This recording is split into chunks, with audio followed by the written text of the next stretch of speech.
আসসালামু আলাইকুম। রাজশাহী ইউনিভার্সিটির এই ছেলেটাকে নিয়ে আমি এর আগেও বলেছি, আমার কাছে ঠিক সুস্থ মনে হয়নি এবং ছাত্রদল এই অভিযোগ তুলেছে, তাকে অসুস্থ, মানসিক চিকিৎসা প্রয়োজন বলে আমরা বলেছি। সে যখন বিশ্ববিদ্যালয়ের শিক্ষকদের পদত্যাগপত্র হাতে নিয়ে ঘুরে, যখন জোর করে পদত্যাগ করায়, যখন ডিনদের পদত্যাগ করায়, আমরা একেবারেই প্রথম সারিতে আমরা এর নিন্দা জানিয়ে বলেছি যে এটা মব ছাড়া আর কিছু না। মব করে বিশ্ববিদ্যালয়ের শিক্ষকদের বিশ্ববিদ্যালয় থেকে তাড়ানোর ঘটনা ফেসিস্ট যদি বলে, সে ফেসিস্ট আওয়ামী লীগও করেনি। মূল ফেসিস্টের কাজ করেছে এই আম্মাররা। তারা রাজশাহী বিশ্ববিদ্যালয়কে যেভাবে পরিচালনা করেছে, জিএস হওয়ার পরে যা করেছে, একটা ফেসিস্টের চেহারা এর চেয়ে আর কুৎসিত হতে পারে না। সে নিজে একটা রাজনীতির দর্শন লালন করে, একটা রাজনীতি করে। সে গিয়ে এই বিশ্ববিদ্যালয়ে অপর রাজনীতির আদর্শিক লোকজনের ব্যানার, তারেক রহমানের ব্যানার ছিঁড়ে ফেলে হুঙ্কার দেয়। এর চেয়ে দ্বিচারিতা আর কিছু হতে পারে না। সে ধর্মীয় সংস্কৃতি চর্চার কথা বলে, কিন্তু প্রোগ্রামে গিয়ে, পার্টিতে গিয়ে, ইভেন সে কনসার্টে গিয়ে লুঙ্গি ডান্স নাচে। ফলে এই ধরনের ক্যারেক্টার নিয়ে পত্রপত্রিকায় রিপোর্ট হবে, এটাই স্বাভাবিক। সবশেষ যে খবর আমাদের সামনে, রাজশাহী বিশ্ববিদ্যালয়ে জিএস আম্মারে অতিষ্ঠ শিক্ষক শিক্ষার্থীরা প্রশাসনের প্রশ্রয়ে বেপরোয়া, ফেসবুকে ইতর ভাষা ব্যবহার করেন। দুটি তদন্ত কমিটি হলেও আলোর মুখ দেখেনি। বলা হচ্ছে, রাজশাহী বিশ্ববিদ্যালয় ছাত্র সংসদের জিএস সালাউদ্দিন আম্মারের বেপরোয়া আচরণে বিশ্ববিদ্যালয়ের শিক্ষক শিক্ষার্থীরা অতিষ্ঠ হয়ে পড়েছেন। শারীরিক ভাষা, বডি ল্যাঙ্গুয়েজ, চালচলন ও ভাষণ বচনে তিনি পুরোপুরি বেপরোয়া। কাউকেই তিনি তোয়াক্কা করেন না। তুচ্ছ বিষয় নিয়ে তিনি তুলকালাম কাণ্ড ঘটান। ত্রয়োদশ জাতীয় সংসদ নির্বাচনের পর কিছুদিন তাকে ক্যাম্পাসে দেখা যায়নি। সম্প্রতি ক্যাম্পাসে ফিরেই তিনি আবার অসভ্য আচরণ শুরু করেছেন। তার শিষ্টাচার বহির্ভূত আচরণের কোনো পরিবর্তন হয়নি। সোমবার রাকসু ভবনে ছাত্র অধিকার পরিষদের রাজশাহী বিশ্ববিদ্যালয় শাখার সভাপতি মেহেদি মারুফ সহ কয়েকজন নেতার সঙ্গে আম্মার বাকবিতণ্ডায় জড়ান।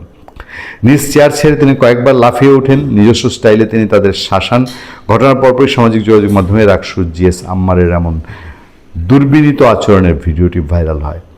রাকসু কার্যক্রম নিয়ে ফেসবুকে 28 ফেব্রুয়ারি মেহেদি মারুফ একটি পোস্ট দেন। এতে তিনি লেখেন, রাকসু ফরজ কাজ বাদ দিয়ে নফল কাজে বেশি মনোযোগী ও পারদর্শী। হবেই বা না কেন? নফল দিয়েই যদি বৈতরণী পার হওয়া যায়, তাহলে ফরজের আর দরকারটা কি? এ পোস্টের কমেন্টে আম্মার লেখেন, চুলকানি শুরু, মলমের নাম নুরু।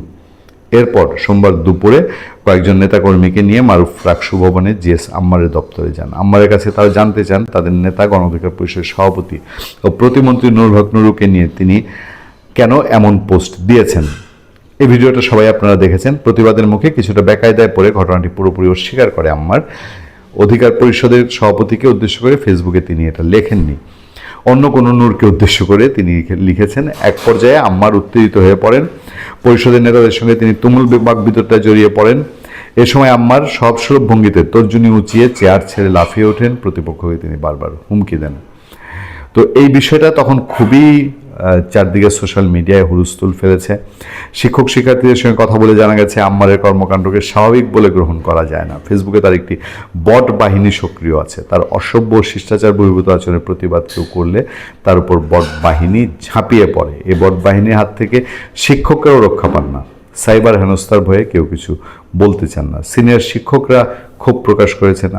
আম্মার নির্বাচিত ছাত্র প্রতিনিধি হলে তার সামগ্রিক আচরণ অসংযত। জুলাই আন্দোলনে সালাউদ্দিন আম্মার অগ্রণী ভূমিকায় ছিলেন, কিন্তু সরকার পতনের পর থেকে তিনি নানা বিতর্কের সঙ্গে জড়ান। ওই জুলাই আন্দোলনকে পুঁজি করে এরা যা যা করার, যতটুকু নোংরামি, নষ্টামি, বাজে কাজ করার, সব কিছুই করে যাচ্ছে। এবং এগুলো যে লিমিট ক্রস করেছে, একটা নির্বাচিত সরকারের সময়ে এসে এসবের প্রতিরোধ ঘটবে, এগুলোর ইতি ঘটবে, এই প্রত্যাশাই সবার কাছে। দেখা যাক আম্মারের দৌড় আর কত দূর যায়। ভালো থাকবেন, সুস্থ থাকবেন। আপনাদের সাথে আমি আতিক রহমান, পূর্ণিয়া।